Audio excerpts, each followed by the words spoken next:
Lower the volume a little bit more. Here we go. Watched later.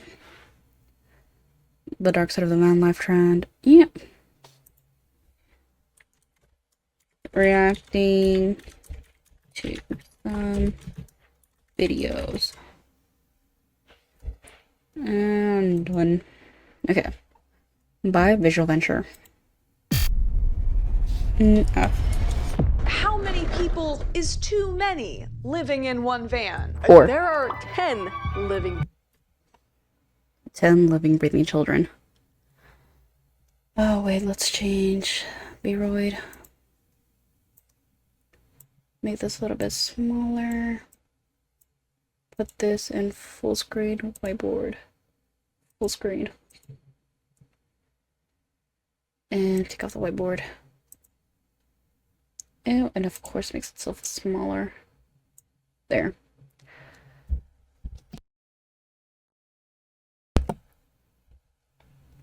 Again, there's 5 of us. There's 5 of us in this house, plus my sister's son. 10 kids. Ooh, I can just imagine the fights. And in a van? Nah. Breathing children living inside a camper van alongside their 2 parents. No. And I think there's like a little bathroom back there. And Ooh, I just know that it smells horrible. God, have I been in a van before like that? My grandparents. We just went to visit them. It doesn't move or anything. But it was such a bad experience. So living 10 people plus 2 adults. Ooh. that is separated by a single piece of blanket. No, we're throwing hands. There's 3 kids sleeping here? 3 kids. You chose. We would be stealing each other's blankets. Ooh, she's beautiful though. But yeah. If we just had 1 blanket each, we would be fighting for those blankets. The road life, didn't you? Yeah. Living in a van sounds like a dream. No rent, no routine, just freedom. Oh, gotta make myself a little smaller or move myself to the other side. Here? Here. I'm always on the sides. Make myself a little bit smaller. There we go. I'm small. I'm tiny. But sometimes van life doesn't set people free. It puts them in a prison. Today, we'll explore the dark side of the van life trend that turned into a nightmare for many. So my goal this year is to give you guys double the amount of videos without sacrificing quality. And to do that, we got to keep growing. So 68% of you guys aren't subscribed, and it would mean the world to me if you did. And I promise to give you I'm subscribed. more fire content. I'm Visual Venture. You are awesome. Thank you. A tough adventure. The van life trend started with this guy living in a van. He drove around taking pictures of beaches, campfires, and sunsets. On Instagram, he said he was starting a photo project called #vanlife. It looked awesome, so thousands followed his lead. They Looks very quit their retro. jobs, moved into vans, and hit the road. But for a lot of people, it didn't lead to peace or freedom. It led to misery. One of the most famous van life families was called the Family of Nomads. It was a mom, dad, and their 3 kids. How big is a van? Ugh, gotta make research. I'm sure he'll explain it later, but let's see. How big are vans? How big are vans? How much is vans? How long are vans? How much money are vans true to size? How much does vans cost? How big are they? I think, is it an actual van though? What is this called? Is that an RVC, right? It's an RV. RV size is. I mean, I still understand why you're calling it RV versus van. Pretty much the same thing. Dimensions explained.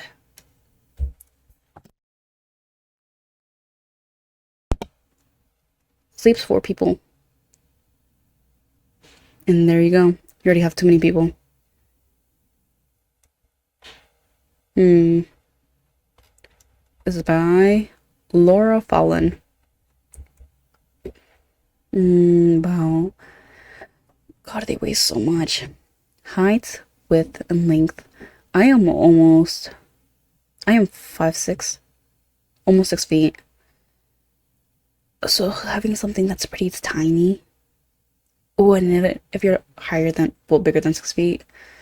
Ooh. I know that there's some of them that have like, that look like actual apartments inside. But I doubt that these are the types that they're getting. I see. It just goes down. Images. God, I hope nothing shows up. You have like layouts? RV sizes. Layout? Yeah, see? This is only for people who have like guns and who would have no fear for their lives. Because mostly in Arizona, in the United States, this would be terrifying. You'd be driving somewhere and this one's gonna pull up a gun with you. Anyway. Living in an RV. We're family nomads, and RV, we yeah. are family 5, and we're traveling the United States in our camper. At Those first, poor kids. people loved At least you them. guys are They white. got comments like, Makes "I it a am little so bit easier. inspired by you guys. You live every day to the fullest. Thanks for letting us share your adventures." Your kids look so Then happy. the Are you viewers sure? noticed something. One of the kids didn't smile much. Her name was Addison. She always seemed quiet, uncomfortable. Viewers thought she was just shy. Then something but she happened that dresses made people fine. worried. The whole family appeared on a TV interview. Joining us now, Jessica God, I and wish I Doug could dress like McCorkle that. and their kids, Addison, But I have no Grace, sense of style. and TJ. Good morning. Good morning! The parents smiled, the little kids waved, but Addison just sat there, looking distant. One comment said Addison was the only one who didn't say hi. You can see how separate and sad she looks. And Eventually, uncomfortable. people started connecting the dots. Addison was 14, a teenager, but she lived in a van that was always moving. That meant no real friends, no real home, no personal space. Viewers God, look at her started speaking bed. up for Addison. One wrote, "That poor girl is growing into a new chapter and has no room to grow." After more viewers complained, the parents added curtains. It was supposed Wow, to give Addison curtains. a little privacy, but the Nah. curtains couldn't fix the real problem. On Addison's 15th birthday, she made a special request. She wanted some time out of the van. For Addison's 15th birthday, the only thing they wanted was to go to a hotel. A hotel. Yeah, I've been to an RV bed before. Those things are not that comfortable. RV beds. Mattresses. Because I think there's a difference between them. Not really. But I mean, imagine being with, what was it, 5, so 3 kids. The only thing that separates you is a curtain. My siblings and I would throw hands. I used to live in a bedroom with me and then my 2 other sisters, the ones after me. No. Never again. And I think he lived all the way there till we were 16 or so. Yes, I think it was on my 17th birthday that we actually moved to a house. Well, rented a house. So just imagining living again in that, but in an RV where it's much smaller and you're always on the road. No. The hotel, Addison said it was nice to have a door. It sounded like a joke, but the message was clear. She was tired of the van life. Then something happened that felt like a cry for help. A post appeared on Reddit. The title was, "I'm a teen in a full-time RV living vlogging family and I can't stand I remember it." The reading teen this said one. she was 15 to 17, the oldest kid in the family. She had no privacy or social life. She was also deeply unhappy but couldn't tell her family. At the end of the post, she begged people to stop watching van life family channels. Based I mean, on what family she channels wrote, in many general are assumed so it was comfortable to Addison. watch. Then, months after the Reddit post, the family made a big announcement. Addison has struggled with their mental health for many years. Addison is currently back in treatment and won't be in our content during this time. Some fans took that as confirmation. Addison was miserable, and maybe she finally snapped. A few months later, the family of nomads quit van life. They sold their RV and moved Well, at into least a they're real trying house. to be a little bit The better parents for were them. sad, but the kids looked happier than ever. Because here's the truth: Addison didn't choose the van life. She was just dragged along for the Yeah. ride. In this next story, van life didn't break a teen; it broke a full-grown adult. Oh. The uncertainty of van life. Van life can potentially be damaging to your health. One study found that living in small, crowded spaces Well, yeah, I mean, there's people with claustrophobia, so living in something that small. Oh.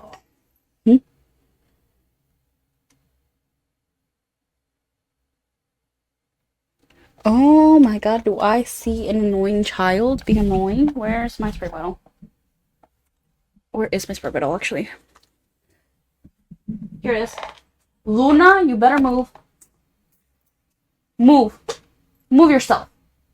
That is not okay. Move.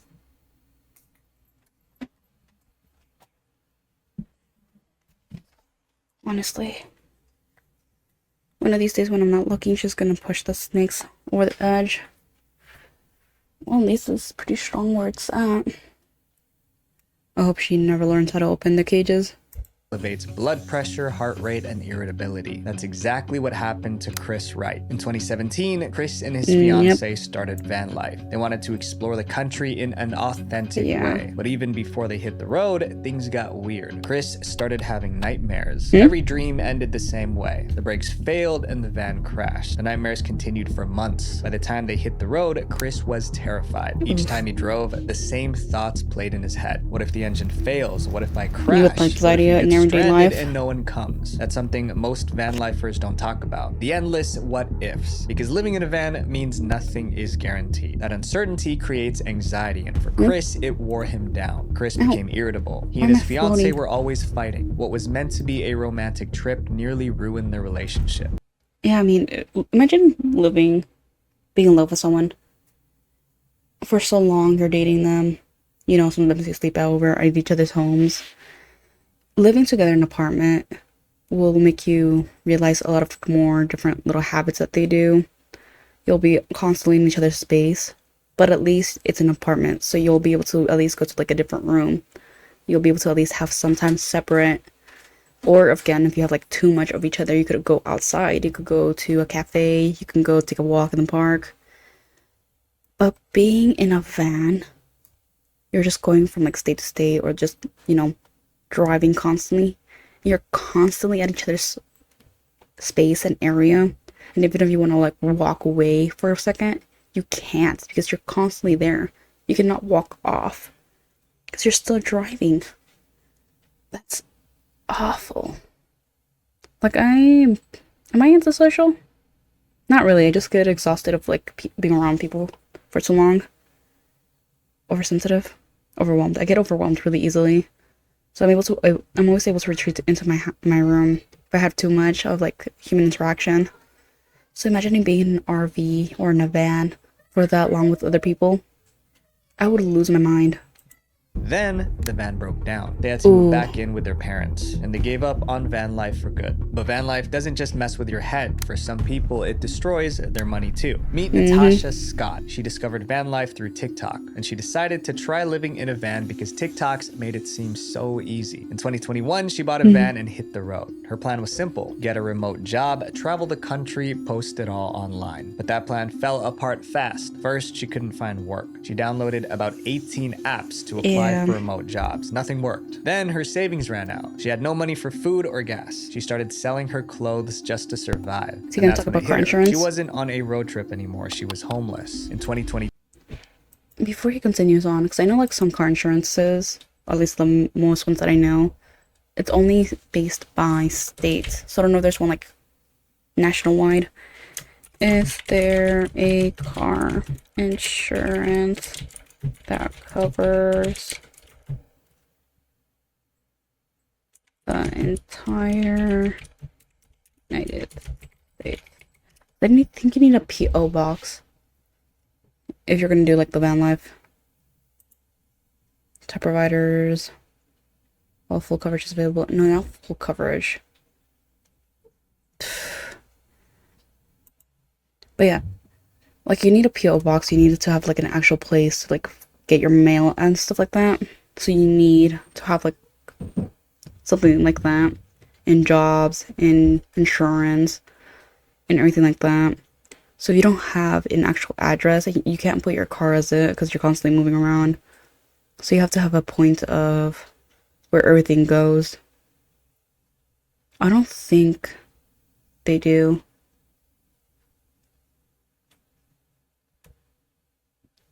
Arizona 25 50 15. Bodily injury limits per individual bodily. Okay, I don't think it says that. But yeah, you do need to have a place to be able to have all those paperwork in, so that's most likely why she's not able to get a job. Or, again, it's really difficult to get a job to be able to work out from home. So you have to first get the job and then be able to see if you're able to work from home in different places. But even then, it's really difficult because you have to be within the state borders to be able to do the job. Natasha quit van life and moved into a cheap hotel. She slowly rebuilt her life. Then she went online to warn others. Chris and Natasha both chased the van life dream, but their stories made one thing clear. Van life is a gamble, and if you lose, you could lose everything. The next van life problem That's why people involves usually use cameras. This is why usually it's best if you do want to do it when you're retiring. You can use all your money there. Using kids for content. In van life, the kids aren't just living on the road. They're growing up on camera because posting online isn't just part of the lifestyle. It is the lifestyle. The Bethunes are a great example. It's the job. Their YouTube banner says it all. 2 adults, 3 kids, 4 dogs living in a bus. They post vlogs twice a week and live stream twice a month. The amount of They're a loving times family, but not every twice a month. They are a loving. They look exactly how I thought they were going to look like. Plus this. I don't want to stereotype, because stereotyping is bad. But they look exactly how I thought the van people would do content stuff in vans with kids would look like exactly like this. Down to this too. There was something else I was going to say, but I already forgot, considering that the sheer amount of shock that I got looking at these two. Loving family, but not everyone liked what they were posting. On Reddit, viewers started calling them out. Someone said the kids do a Riot, White, and Bethune. lot of chores while the mom just films TikToks. Another comment accused the mom of posting videos about her and her husband fighting. But the clip with the biggest backlash was the punishment video. In one vlog, they filmed their daughter washing dishes as punishment. Last night, Molly chose not to do her chores. And if our kids don't do their chores, they have consequences. That might sound like normal parenting, but there's another element to this. Imagine that you're a kid, you mess up at home, and the next morning, your punishment is online for everyone to watch. That's no longer discipline, the amount it's of mental breakdowns I would Viewers have. complained, but the parents defended themselves. If you believe that children shouldn't have consequences and shouldn't have responsibilities, we're really freaking doomed as a society. I don't want to hear that agree, from but someone. The thing is, No, people weren't I'm not mad putting about that the on. punishment. They were mad that it was turned into content. The Bethunes uploaded hundreds of videos, but in March 2025, they suddenly quit YouTube. This will be the last video we're uploading to this channel. Good. And maybe, just maybe, that's a good thing, because now their kids can spend more time off camera. We've seen how van life can destroy privacy, but what happens when it becomes physically dangerous? Oh no. Sick, alone, and trapped in a van. Oh. In January 2020, a van lifer got sick. Back like with the car insurance that I was saying, same thing with personal insurance. You need a place to get all your paperwork on. And then also insurance goes from place to place, from like state to state. Like in Arizona, we have something called Access, which is like Arizona something. Let me see. What is it? What is Access? No, that's not how you spell it. Arizona Insurance or low income. Isn't it Access? Yeah, Medicaid Access. Arizona's medical programs. I don't know if this applies for. No, because the Arizona Healthcare Cost Containment System. For those who are like very low income, something that we had to have when I was a kid for all my siblings and myself. That's the only way that I was able to go to the doctors, go to the dentist, be able to get my shots and all that. The only reason that we actually survived this long is due to Medicaid access. So if you go to like different states and stuff like that, even within the state, it's really difficult for you to go to get your insurance covered in like hospitals and stuff like that. So for us, and with Access, everywhere covered it. But now that I'm an adult, I had to pay for my own insurance. So I have to go through my own insurance line to be able to see where it covers and where it doesn't cover. Because if I go to places where it's covered, I have to pay a little bit, but it's not that much. But if I go to places that it's not insured, I have to pay much more.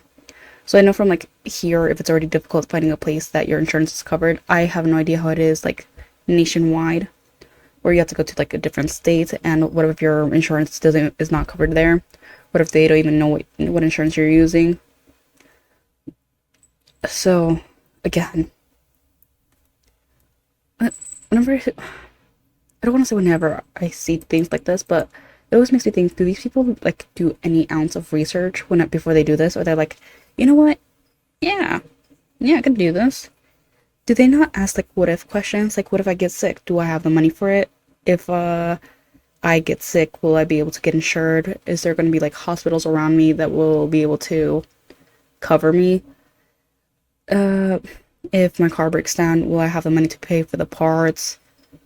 Just any questions like that. Like any questions. Does anyone make like research before going into this, or do they just think that life is gonna magically make it better for them? He was living alone in his van when it hit him. It started like a regular cold, but soon he was coughing up fluid. He also felt dizzy, but instead of getting help, he tried to tough it out in his van. That was a big mistake. He got weaker. He started drifting in and out of consciousness. While driving? Finally, he forced himself to drive to a hospital. Doctors ran some tests. They said his oxygen levels were incredibly low. Doctors said that because he didn't get help in time, it permanently damaged his lungs. Now he lives with chronic pain and fatigue. In 2023, he shared a story to warn others. When you live in a van, you're alone. And if something goes wrong, you're he's on living your own. in an But falling actual ill van. isn't the only danger. Oh, Sometimes no. the real threat is other people on the road. In March 2025, a van lifer named Casey posted a video. It was called "A Just get a gun." Stranger Knocked on My Van." An unsettling And you're a woman too? Baby girl, I hope that you had a gun. No. I can barely even go to like different parts of Arizona without me being terrified for my life. And I refuse to cross the borders of the state without having a weapon with me. So imagine being alone in a van, going to different states. I know like it shouldn't be an issue, considering how everything's going now and back then, and most likely getting worse in the future. Have a weapon. Get a dog. Oh my god. If you do not want a weapon with you, get a dog. And train the dog first to be able to respond to your commands, stuff like that. Just get a protection, anything. morning of solo van life, and her story was terrifying. It started early one morning around 7 a.m. She woke up in her van. She was parked in a remote area. Then she noticed a black car slowly driving past. That's She when you didn't think pull up much the of it, gun. but 5 minutes later, she saw the car again. The same car came back down the road and pulled off into the same lot as us and actually... And even if you don't have a gun, just act like you do. Buy a BB gun. There we go. Buy one of those software ones, painted black. There you go. Act like you have a weapon or something. Keep an eye on them. Call the police the moment that you see them doing it again, just in case. drove behind the van. From her window, Casey could see two men sitting in the car. Exactly. They pulled up right beside her van and honked. Shoot them. Casey was frozen in fear. One of them got out and knocked on her Shoot window. them. She grabbed something to defend herself, but she stayed silent. Get a After a gun. long moment, the man got back into the car and left. Casey knew she had to move, but she didn't know the area. She had no friends nearby. She pulled out her phone to look for a safe spot, and then they came back. 30 to Run them 45 over. minutes later, the same car comes Run them back over. down the road and pulls off on a street just up the road. They Run were them over. still watching her van, still waiting. Casey didn't wait around to find out what they wanted. She started her van and sped to the nearest restaurant. She never saw the men again. Casey learned a lesson that day. Van life can leave you vulnerable, and if something happens, there's no neighbors to hear you scream. This next chapter is about how... I mean, even if you have neighbors, most of the time, well, considering, again, how everything is, even if they hear, like, screams and stuff like that, it's a 50-50 chance. Okay, it's a 50-50 chance if they'll call the cops or if they'll help. And then it's another 50-50 chance, so 20-25? 25% chance? 45% chance that you'll actually be saved? 25? I don't know my mathematics. But it's another 50-50 chance if the paramedics will arrive there or, like, the police will arrive there in time. I've seen some stories where people will call the ambulance or the police and they don't arrive until like much later, or they don't even arrive at times. I think I called 911 once. Actually, I called 911 various times, but 3 of those times that I've called, the police arrived like 5 hours later. Yep, 5 hours later. So just imagine having an emergency, like a really bad emergency, and the police finally deigned to show up 5 hours later. You're dead. I mean, thankfully it wasn't that bad, but still. How van life impacts the future of the kids growing up in it. Uneducated kids. There's an education crisis in God, yeah. You can see it with the older people too. van life, and no channel shows that better than Wild Family Life. The channel is run by a van lifer named Nadine. She lives in a van with her 3 kids, ex-husband, and her boyfriend. Are you guys in a throuple? You 3 together? Cause if not, why the hell is he here? I guess for custody reasons. Oh wait, no, this is a kid. I apologize for that. But why? Why? boyfriend. You heard that right. The family dynamic is unusual, and the way she met her boyfriend is equally strange. When you randomly meet a homeless on the streets in Portugal, 3 months later, he moves into your camper. But the most